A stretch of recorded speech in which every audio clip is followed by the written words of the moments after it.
Good morning. I wanted to share some information on how I've been saving a lot of money on gravel.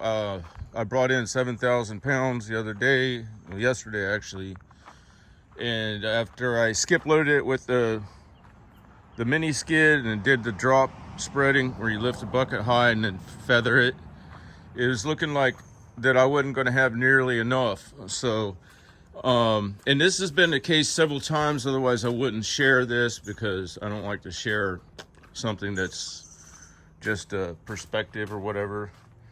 But then as I started, even as smooth as it looked with the drop spreading, and I've done this with the T190 too, it when you start going over it with a vehicle or something, you got that roly-poly, and then if you try to work it up a little bit with the point of the hydraulically controlled bucket on the loader, even if it's tracked or wheeled, then it seems like you build tables. You don't realize that you may have a whole bunch of, too thick for a vast area, but it doesn't seem it because it's a table. You know what I mean? It's not just a dip. So either way, then what happens is I'm always surprised how much extra material there is there to distribute when you start using a process that's more muscle, reflexive, dexterous. What do you want to say? I don't know what to say. And then I'm going to set this down and give you a demonstration, kind of, not of the actual work, but why that seems to be. Let me set this here. So the first pass, you go over an area like that, even after you drop spread it, it seems like every time the wheels find a hole, your arm piece will move. It'll fluctuate. After a couple passes, and it's really easy to use, you can put a little more down pressure down. And then after a couple more passes, you'll start to notice that this bar just stays dead on pretty much, and because you're using muscle, you can react quite quickly or whatever. And the way that the C-channel shaped web drops material out, at the end of a pass, it doesn't leave like an artifact line, so you don't get that little place where it's evident that you stopped your process at the end, because it just kind of feathers it out because of the way it drops off of the web, that's triangulated. It doesn't hold any material.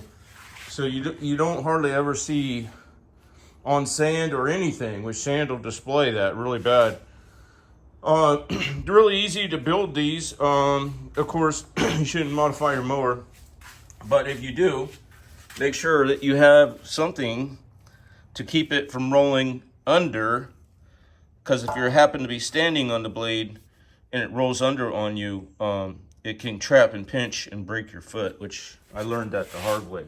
So in this case, I extended the C-channel that came out to the blade channel a little further, such that if I was backing up and it tried to roll under, it would hit up here. So that's easy to do, super easy to build these things.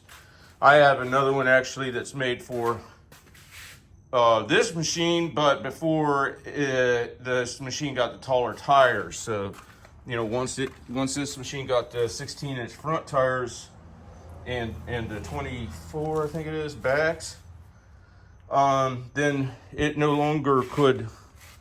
It didn't have the right geometry, because then because of the distance of that arm, when I was in work position, the blade was rolled too far under. So anyway, that works great. And also, there's an old one that was made before I put the taller wheels on. And then also, if you ever have to rip out those spiky vermiliats for somebody, you back up and you get one of the corners onto it, and you can rip them out. You can usually get in and get onto, if it's really densely populated, you can really usually get in and onto 3 or 4 plants before you get them ripped out of the ground, and then that way you go back and you just pick them up. and you're not, getting, spiked. All right, I got to get to work. Y'all have a good day.